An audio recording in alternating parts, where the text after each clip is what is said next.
Morning student. तो बच्चों, अभी तक हमने प्रीवियस वीडियो में क्या पढ़ा था? प्रीवियस वीडियो में पढ़ा हमने डॉल्टन्स एटॉमिक थ्योरी के बारे में। तो डॉल्टन्स एटॉमिक थ्योरी में क्या है कि डॉल्टन ने ये बताया कि भाई एटम क्या होता है, इसे हम एटम कहेंगे। उसने एटम के कैरेक्टरिस्टिक के बारे में बताया कि भाई एटम क्या होता है। एक फंडामेंटल पार्टिकल है, स्मॉलेस्ट है, इनडिविजिबल है। किसी एलिमेंट के जो एटम्स होते हैं वो साइज, शेप और मास में सेम होते हैं, डिफरेंट एलिमेंट के डिफरेंट होते हैं। और जब कोई दो एलिमेंट एक फिक्स रेशो में कंबाइन होते हैं तो तब वो क्या बन जाते हैं? एटम। तब वो कंपाउंड फॉर्मेशन करते हैं। तो इसके बारे में हम पढ़ा। फिर उसके बाद हमने पढ़ा कि इसके क्या लिमिटेशंस है डॉल्टन थ्योरी के। तो डॉल्टन थ्योरी की लिमिटेशन क्या है? तो कई चीज़ों को एक्सप्लेन नहीं कर पाया कि जैसे आइसोटोप्स क्यों बनते हैं, अगर फिक्स रेशो में कंबाइन हो तो आइसोटोप्स और आइसोबार्स कैसे एग्जिस्ट करते हैं। उसके अलावा कई कंपाउंड ऐसे होते हैं कि जिसमें फिक्स रेशो नहीं होता कंपोजिशन में। जैसे मैंने आपको बताया सुक्रोज हो गया, माल्टोज हो गया, यानी प्रोटीन है या कार्बोहाइड्रेट्स हैं जो बहुत लार्ज अमाउंट में मॉलिक्यूल को होल्ड करते हैं, तो उनका एक फिक्स रेशो नहीं होता। सुक्रोज, लैक्टोज, ग्लूकोज में तो फिर भी मान सकते हैं, पर लैक्टोज, माल्टोज इसमें नहीं होता। तो फिर तब मॉडर्न थ्योरी आई, डाल्टन में थोड़ा सा मॉडिफिकेशन किया। फिर उसके बाद इलेक्ट्रॉन, प्रोटॉन, न्यूट्रॉन की डिस्कवरी हो गई थी, तो तब डाल्टन थ्योरी में काफ़ी अमेंडमेंट किए गए। तो ये हमने कल पढ़ लिया। अब हम आज पढ़ेंगे परसेंटेज कंपोजिशन, कि किसी कंपाउंड में किसी पर्टिकुलर एलिमेंट का परसेंटेज कंपोजिशन हम कैसे फाइंड करेंगे। तो परसेंटेज कंपोजिशन फाइंड करने के लिए क्या है कि पर 100 पार्ट में अगर हमारे पास कोई कंपाउंड है, उस कंपाउंड के पर 100 पार्ट में उस पर्टिकुलर एलिमेंट का कितना पार्ट है, या वो उसका कितना पार्ट वहाँ पार्टिसिपेट कर रहा है, वो उसका क्या होता है? Percentage composition. तो अब परसेंटेज कंपोजिशन कैसे निकालेंगे इसको हम देखते हैं कैसे करेंगे। तो सबसे पहले हम इसका फॉर्मूला लिख लेते हैं। Percentage of particular element, percentage of element equal to होता है इसका mass of element upon mass यानी molar mass of compound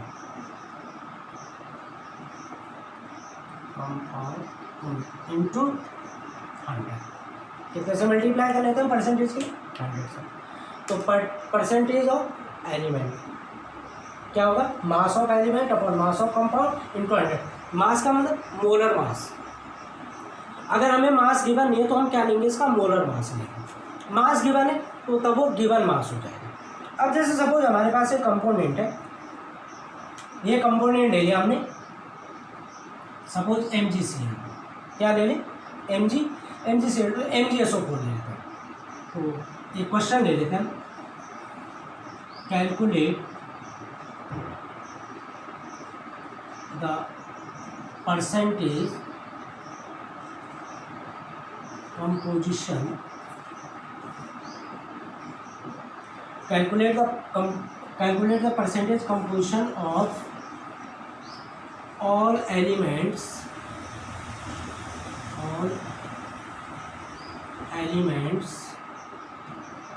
present in MgSO4 compound। अब कंपाउंड क्या हमारे पास? MgSO। सबसे पहले हम इस कंपाउंड का मोलर मास लेंगे। तो इसके मोलर मास के लिए हमें क्या करना पड़ेगा? पहले Mg का मोलर मास पता करना पड़ेगा, फिर सल्फर का मोलर मास और फिर ऑक्सीजन का। तो इन तीनों का हम अलग अलग मोलर मास ले लेते, फिर इन तीनों का हम अलग अलग परसेंटेज निकालेंगे। तो Mg का परसेंटेज निकालने के लिए क्या करेंगे? Percentage of Mg equal to mass of Mg upon mass of component into 100। ऐसे सल्फर का mass of sulphur upon mass of compound, ऐसे ऑक्सीजन का mass of oxygen upon mass of compound. ठीक है, तो सबसे पहले हम क्या करेंगे, मोलर मास किसका फाइंड करेंगे, MgSO4। ये मास का मतलब मोलर मास है। यहाँ पे हमें कोई पर्टिकुलर मास गिवन नहीं है, गिवन नहीं होगा तो हम इस मास को क्या मान के चलेंगे, मोलर मास। अगर मास गिवन होगा तो तब हम उस पर्टिकुलर मास को रख देंगे। जैसे अगर सपोज ये होता हमारे पास कि 10 ग्राम या 10% of Mg found in 100 gram of MgSO4, find the percentage of Mg in MgSO4। अगर ऐसा होता तो वहाँ पे Mg की हमें वैल्यू गिवन है, यहाँ पे हमें कोई वैल्यू गिवन नहीं। तो हम कैसे निकालेंगे, Mg का जो मोलर मास होगा उस मास को मास ऑफ एलिमेंट की जगह रखेंगे, उसके मोलर मास को। तो यहाँ ध्यान रखना कि मास मीन्स क्या है, मोलर मास। ओके देन, तो सबसे पहले मोलर मास ऑफ Mg कितना होता है, Mg का molar mass 24, same as molar mass of दूसरा क्या है, सल्फर कितना होता है 32, मोलर मास ऑफ ऑक्सीजन कितना होता है 16। अब ऑक्सीजन देखो कितने 4 मल्टीप्लाई हो जाएगा, कितना हो जाएगा 16। अब हम इसको अगर हमने इसे ग्राम में लेना है तो मोलर मास को हम इसके ग्राम में ले लेते हैं, तो ये क्या हो जाएगा आपका ग्राम मोलर मास। ठीक है, तो अभी खैर फिलहाल लेने ग्राम मोलर मास लेने की ज़रूरत नहीं है, हमें परसेंटेज कंपोजिशन में इससे फर्क नहीं पड़ेगा कि हमें ग्राम में करना पड़ेगा। अब सबसे पहले हम मोलर मास लेंगे किसका, so molar mass of MgSO4 कितना हो जाएगा, Mg का 24 + 32 + 64 कितना हो गया, 4 2 6 4 10 2 और 3 5 6 11 1 12 120 4 2 6 6 4 10 कैरी 1 7 3 10 12। तो MgSO4 का मोलर मास कितना है आपका 120। ठीक है, अब हम सबसे पहले क्या करेंगे, हमें calculate the molar mass composition of all elements present in all element क्या क्या है हमारे पास, मैग्नीशियम सल्फर एंड ऑक्सीजन। तो अब हम सबसे पहले क्या करेंगे, परसेंटेज ऑफ इसका Mg क्या हो जाएगा, मास of Mg upon mass of MgSO4 into 100। Mass of Mg कितना है 24 upon mass of MgSO4 120 into 100, 0 0 12 2 जा 24 2 10 जा 20। परसेंटेज ऑफ Mg कितना है आपका 20। अब क्या निकालो, percentage of sulphur equal to same वही mass of sulphur upon mass of MgSO4 into 100। Mass of sulphur 32 upon mass of MgSO4 120 into 100।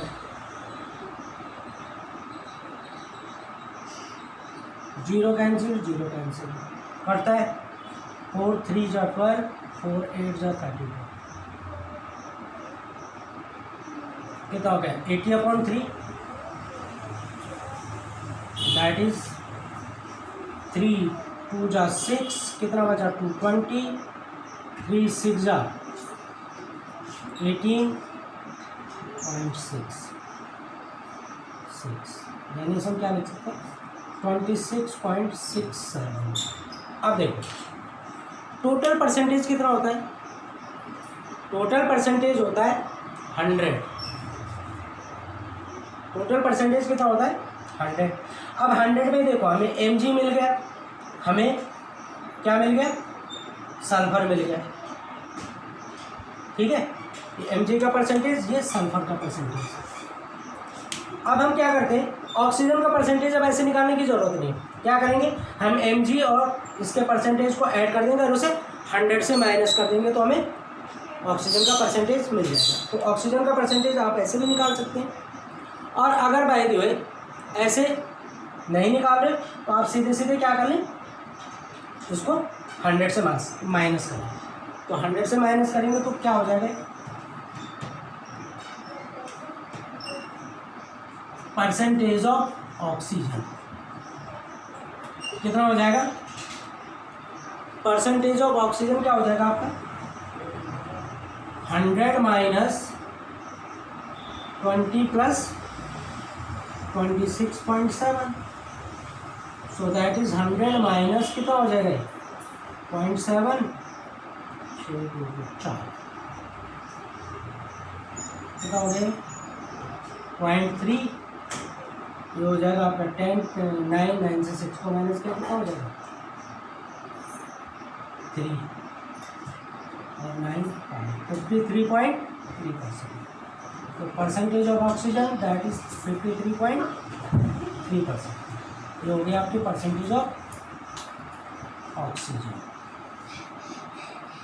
Percentage of oxygen. Is it clear? तो इस तरीके से आप परसेंटेज फाइंड करेंगे। ठीक है बच्चों, एक क्वेश्चन और ले लें। चलो एक क्वेश्चन और ले लेते हैं इसमें। तो क्या ले लें बताओ, जैसे हम इसमें ले लें, हम ले लें इसमें जैसे क्रिस्टल वाले ले लेते हैं। क्रिस्टल वाले क्या लें, percentage composition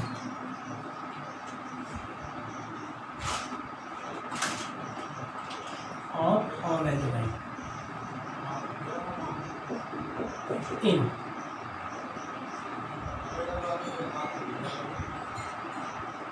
find percentage composition of all element in Na2SO4 dot 10H2O। अबे देखो 10H2O क्या है यहाँ पे, ये आपका वाटर मॉलिक्यूल। तो अगर भाई ऐसा क्वेश्चन आ गया तो आप कैसे करेंगे, सेम प्रोसेस हुई, थोड़ा सा अमेंडमेंट क्या करेंगे इसमें अब देखो। मैं सीधे इसका मास परसेंट फाइंड कर रहा हूँ, मोलर मास फाइंड कर रहा हूँ।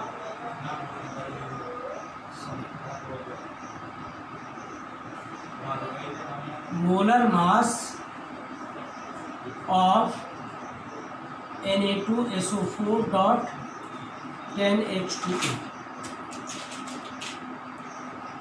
कितना हो जाएगा, Na कितना होता है 23, कितने हैं 2, सल्फर 32, ऑक्सीजन 16, कितने हैं 4 प्लस, अब ये देखो 10H2, 10 को बाहर ले लेंगे, इंटू H2O, H का कितना होता है 1 इंटू 2 प्लस 16, समझ रहे हो? ऐसे नहीं कि 10 से तुम H2 को ही मल्टीप्लाई करो, ये पूरा वाटर जो मॉलिक्यूल है यानी हाइड्रोजन 2 ऑक्सीजन 2 प्लस 16 यानी 18 इंटू 10 होगा, 18 इंटू 10, तो वही क्या हमने 202। तो जब क्रिस्टल फॉर्म आते हैं तो क्रिस्टल फॉर्म में जो आपका क्रिस्टल कंपाउंड होता है उसको आप क्या कर लेते हैं, उस पर्टिकुलर नंबर से पूरे को मल्टीप्लाई करेंगे, यानी आप इसको क्या करेंगे, इसका मोलर मास आप ब्रैकेट में लेंगे, पहले इसका मोलर मास फाइंड करेंगे, उसके मोलर मास को ऐड करके जितना आएगा उसको आप उस नंबर से मल्टीप्लाई कर देंगे। जैसे मैंने यहाँ पे किया कि पहले मैंने मोलर मास ले लिया स्टोक और उसको 10 से मल्टीप्लाई कर दिया। अब ये कितना हो जाएगा 46 प्लस 32 प्लस 64 प्लस 10 इंटू 18, ठीक है भाई। सोडियम का 23 होता है, 2 सोडियम और 46, सल्फर का 32 हो गया, ऑक्सीजन का 16 हो गया, 16 को 64, वाटर का 18 हो गया, 18 इंटू 10 तो कितना हो जाएगा, मल्टीप्लाई करो इसे, तो 10 इंटू 18 10 डायरेक्ट में से 180 लिखो, उसे वीडियो में आपका पहले आ ही गया तो मैं इससे सीधे 180 में दोबारा इस लाइन को नहीं लिखा, 180 लिख देंगे डायरेक्ट। अब ऐड कर लो इसे, कितना हो जाएगा 6 और 2 8 8 4 12 2 1 8 + 1 9, 9 6 15, 18, 18 + 4 22, कैरी 2 + 1 3, 322। एक बार फिर कर लो। 6 2 8, 8 4 12, 0 है 2, 4 और 3 7, 7 और 6 13 + 8, 13 + 8 21 और कैरी 1 22। कैरी 1 का है ना। 6 2 8, 8 4 12, 1 8 1 9, 9 6 15, 15 3 18, 18 4 22, कैरी 2 2 + 1 3। तो ये हो गया आपका mass of 322, mass of Na2CO3। ठीक है। अब हम क्या करेंगे, परसेंटेज ऑफ Na। अब देखो यहाँ पे ध्यान रखो, कितने Na 2, तो हम कितना लेंगे, ये देखो ये लेंगे। ये ध्यान रखना इसमें। तो भाई आप फॉर्मूला नहीं लिख रहा, given mass upon molar mass, मैं सीधे सीधे लिख रहा हूँ। गिवन मास कितना है 46 अपॉन टोटल मास 322 इंटू 100 कितना हो जाएगा, डायरेक्ट कर लो इसे। 4600 322 कितने जा 1 जा 322 10 8, ये कितना हो गया 5 2 3, ये कितना हो गया 1, यहाँ आ जाएगा 0 3 4 जा 4 2 जा 8, 4 2 जा 8 और 9, 4 3 जा 12 2, कितना हो गया 17, 17 से 9 को माइनस करो 8। ठीक है। 0.0 3 2 जा 6, कितना आया 14.2%। ये हो गया आपका परसेंटेज ऑफ Na। आप क्या निकालेंगे, percentage of sulphur. Percentage of sulphur कितना मास है 32 अपॉन 322 इंटू 100, सेम वही 3200 322 कितने जा हो जाएगा ये 9 जा 9 2 जा 18, 9 2 जा 18 और 19, 9 3 जा 27 28 2 0 12 में से 8 बता दो।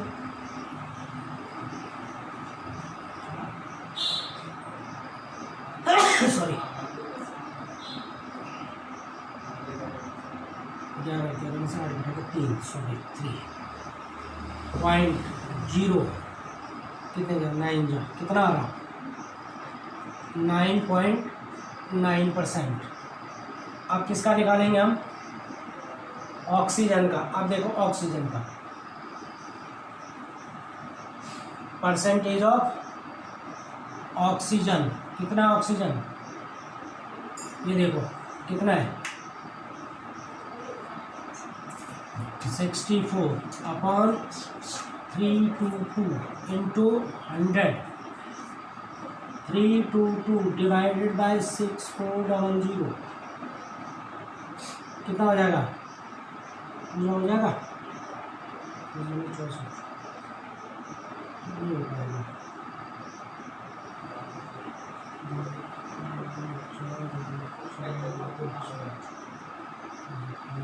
1 जाए हो गया 322 8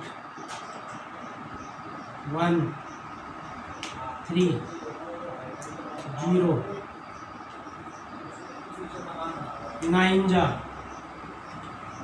28 2 17 17 में से 2 बता दी कितना था 8 13 10 में 8 2 8 10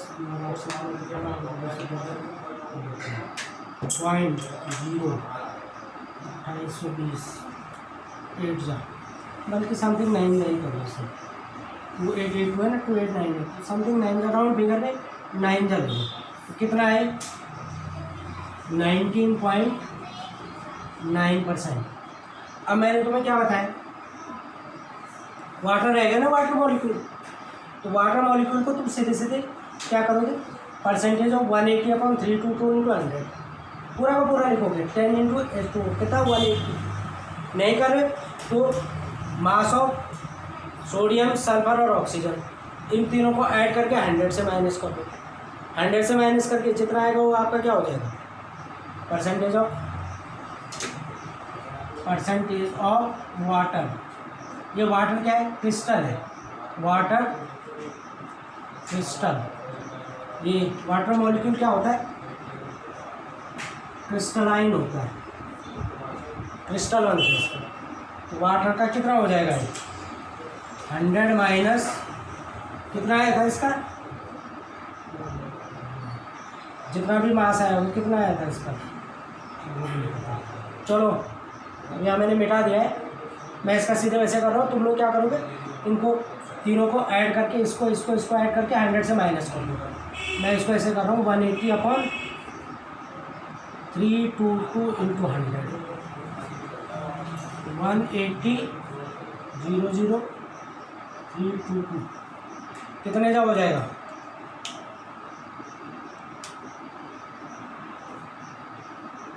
5 जा, 5 2 10, 5 2 10 11, 5 3 51, 16 0 9 7 1 1 0 और आ गया, कितने जा 6 जा, 6 जा 54 13 18 समथिंग 55.9%। अब इन सबको अगर तुम ऐड करोगे तो ये टोटल कितना आएगा आपका, इन सबको ऐड करोगे तो टोटल 100% हो जाएगा। ठीक है बच्चों, तो ये आप इस तरीके से इन क्वेश्चन को आप करेंगे। तो ये आपका क्या है, परसेंटेज कंपोजिशन। कैसे आपने परसेंटेज कंपोजिशन फाइंड करना है, तो कैसे आप परसेंटेज कंपोजिशन फाइंड करेंगे, सबसे पहले क्या करेंगे आप, परसेंटेज कंपोजिशन फाइंड करने के लिए आप सबसे पहले मोलर मास देखेंगे, मोलर मास को ऐड कर देंगे, मोलर मास ऐड कर देंगे तो आपका mass molar mass of compound आ जाएगा।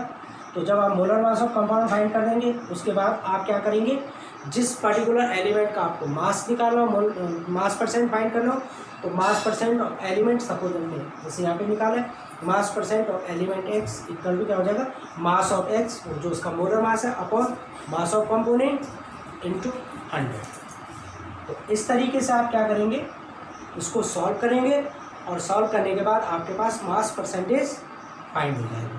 ऐसे अगर दूसरा कोई कंपोनेंट है उसका भी सेम निकालेंगे और लास्ट में जो आपके पास जो लास्ट वाला कंपोनेंट बचेगा उसको आपको ऐसे फाइंड करने की ज़रूरत है। आप क्या करेंगे उसमें कि जितना आपका मास आया पहले वालों का उनको ऐड कर दोगे, 100 से माइनस कर दोगे। तो एक ये भी तरीका है, ये टाइम शॉर्ट करने का तरीका है। और अगर वैसे तो आप इसको सीधे सीधे जनरली ऐसे भी फाइंड कर सकते हैं। ठीक है बच्चों, तो अगले टॉपिक में हम एम्पेरिकल फार्मूला करेंगे, वो भी सेम ऐसे ही है, बड़ा इंटरेस्टिंग है, बड़ा मज़ा आता है उसके क्वेश्चन करने में। तो अगले उसमें हम क्या करेंगे कि कैसे हम एम्पेरिकल फार्मूला फाइंड करेंगे किसी पर्टिकुलर एलिमेंट का।